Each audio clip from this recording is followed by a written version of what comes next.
My husband chose to live with his mom instead of, and soon after, he had a rough time.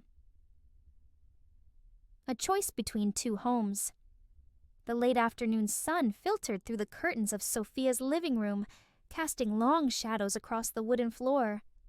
She sat in the silence that had become all too familiar, her eyes fixed on the clock, as the minutes ticked by with excruciating slowness. It had been 6 months since Alex, her husband, had made the choice that had forever altered the course of their marriage. 6 months since he had decided to move back in with his mother, Eleanor, leaving Sophia to navigate the loneliness that now filled their once lively home. Sophia had always known that Alex was a devoted son. Eleanor had raised him single-handedly after his father's sudden death, and the bond between them was unbreakable. When Eleanor's health began to decline, Alex didn't hesitate to step in and take care of her. At first, Sophia had been understanding, even supportive. She had always admired Alex's sense of duty and responsibility, qualities that had drawn her to him in the first place. But as the weeks turned into months, the strain of their separation began to take its toll on her. Their marriage had been built on a foundation of partnership and mutual support, but now that foundation was beginning to crack. The phone calls that had once been a lifeline had become sporadic and brief, filled with updates about Eleanor's condition and little else. Sophia could hear the exhaustion in Alex's voice, the weight of the responsibility he carried. But more than that, she could feel the distance growing between them, a chasm that seemed to widen with each passing day. Sophia tried to fill the void in her life with work and hobbies. She took on extra projects at the office, stayed late to help colleagues, and even volunteered at a local shelter on weekends. She started painting, filling canvases with vibrant colors that contrasted starkly with the grayness she felt inside. She tended to the garden, pruning the roses that Alex had planted for her on their first anniversary. But no matter how busy she kept herself, the loneliness was always there, lurking in the corners of her mind, whispering doubts and fears she didn't want to acknowledge. She missed Alex terribly. She missed the way he would greet her at the door with a kiss when she came home from work, the way he would make her laugh with his terrible puns, the way he would hold her close on those rare nights when they both had nothing else to do but be together. But more than anything, she missed the connection they had shared, the deep bond that had once made her feel like they could face anything together. One evening, as she sat alone at the dinner table, picking at the meal she had prepared out of habit rather than hunger, Sophia made a decision. She couldn't keep living like this, waiting for Alex to come back to her, hoping that things would somehow go back to the way they were. If he couldn't come home, she would go to him. She would be by his side, just as he had always been by hers. The next day, Sophia packed a small suitcase with the essentials and left a note for Alex on the kitchen counter. She didn't tell him she was coming. She wanted to surprise him, to show him that they were in this together, no matter what. As she drove to Eleanor's house, her heart pounded with a mix of anticipation and anxiety. She wasn't sure how Alex would react, but she knew that she couldn't stay away any longer. When she arrived, the house was quiet, almost eerily so. The garden, once meticulously maintained by Eleanor, was overgrown with weeds, the flowers choked by the neglect that had taken hold in the wake of her illness. Sophia's heart ached as she knocked softly on the door. After a moment it opened, and there stood Alex, looking exhausted and surprised. "Sophia," he said, his voice barely above a whisper. "What are you doing here?" "I couldn't wait any longer," she replied, stepping inside and closing the door behind her. "I needed to be with you. We're supposed to be a team, remember?" Alex's eyes softened, and he pulled her into a tight embrace. "I've missed you so much," he admitted, his voice trembling with emotion. "I didn't know how to ask you to come. I didn't want to burden you with all of this." Sophia looked up at him, her heart breaking at the sight of the dark circles under his eyes, the lines of stress etched into his face. "You don't have to do this alone, Alex," she said gently. "I'm here now. We'll get through this together." They spent the evening catching up, talking about the challenges they had both been facing.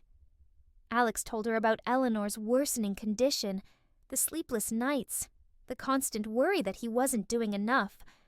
Sophia listened, offering comfort and reassurance, and sharing her own struggles with the loneliness and the fear that they were drifting apart. For the first time in months, they felt connected again, as if the distance that had grown between them was finally beginning to close. In the days that followed, Sophia settled into life at Eleanor's house. She took over the household chores, freeing Alex to focus on his mother's care. She cooked meals, cleaned the house, and even found time to tend to the garden, slowly restoring it to its former glory. It wasn't easy. There were days when the weight of Eleanor's illness seemed overwhelming, when the grief and exhaustion threatened to consume them both. But through it all, they leaned on each other, finding strength in their shared love and determination to see this through together. Eleanor's condition continued to decline, and there were moments of heartbreak when she no longer recognized her son, mistaking him for her late husband or a distant relative.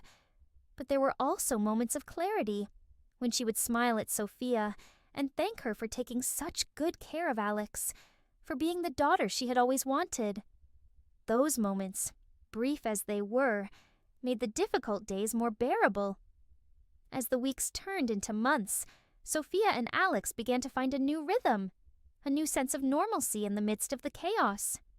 They rediscovered the joy of simple things, cooking together, watching old movies, sitting in the garden with a cup of tea.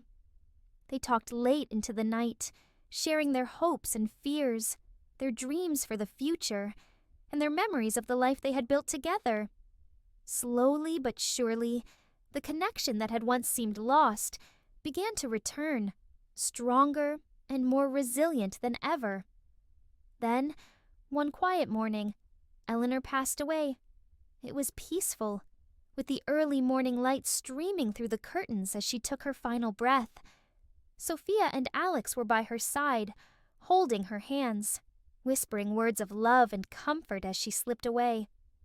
The house, once filled with the sounds of life, was now silent, a silence that felt both heavy and liberating.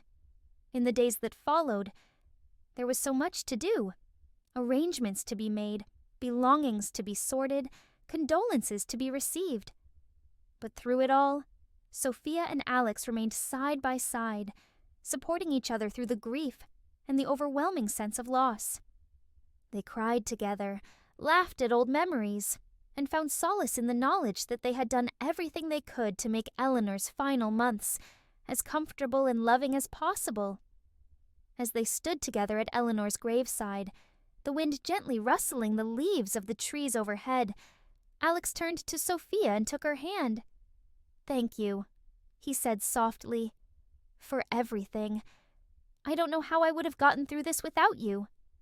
Sophia squeezed his hand in return, her heart full of love and gratitude. "You don't have to thank me," she replied. "We're a team, remember? For better or worse." Alex nodded, pulling her into a warm embrace. "For better or worse," he echoed. "And now, I think it's time we start focusing on the better." With Eleanor's passing, Sophia and Alex began the slow process of rebuilding their lives. They returned to their home, which had remained untouched during the months of separation, and began to fill it once again with warmth and laughter. There were moments of sadness, moments when the absence of Eleanor was keenly felt, but there were also moments of joy, moments when they realized just how far they had come, how much they had grown as individuals and as a couple. They made plans for the future, trips they had always wanted to take, projects they had put on hold, dreams they had once shared but had been forced to set aside. They talked about starting a family, about the kind of parents they wanted to be, about the life they wanted to build together. The experience of caring for Eleanor had changed them, deepened their understanding of what it meant to love and to be loved, to sacrifice for each other, and to find strength in the most difficult of circumstances. One evening, as they sat together in the garden, watching the sunset behind the trees, Alex turned to Sophia and said, "I don't know what the future holds, But I do know one thing. I'm glad I have you by my side." Sophia leaned her head on his shoulder, feeling the steady beat of his heart against her cheek. "Me too," she whispered, "for better or worse." And in that moment, as the sky turned from orange to pink to deep purple, Sophia knew that no matter what challenges lay ahead, they would face them together. Their love had been tested, but it had emerged stronger, more resilient, and more beautiful than ever. And that, she realized, was the true meaning of the vow they had made to each other on their wedding day. For better or worse, for richer or poorer in sickness and in health. They had faced the worst, and now, with the future stretching out before them, they could look forward to the best.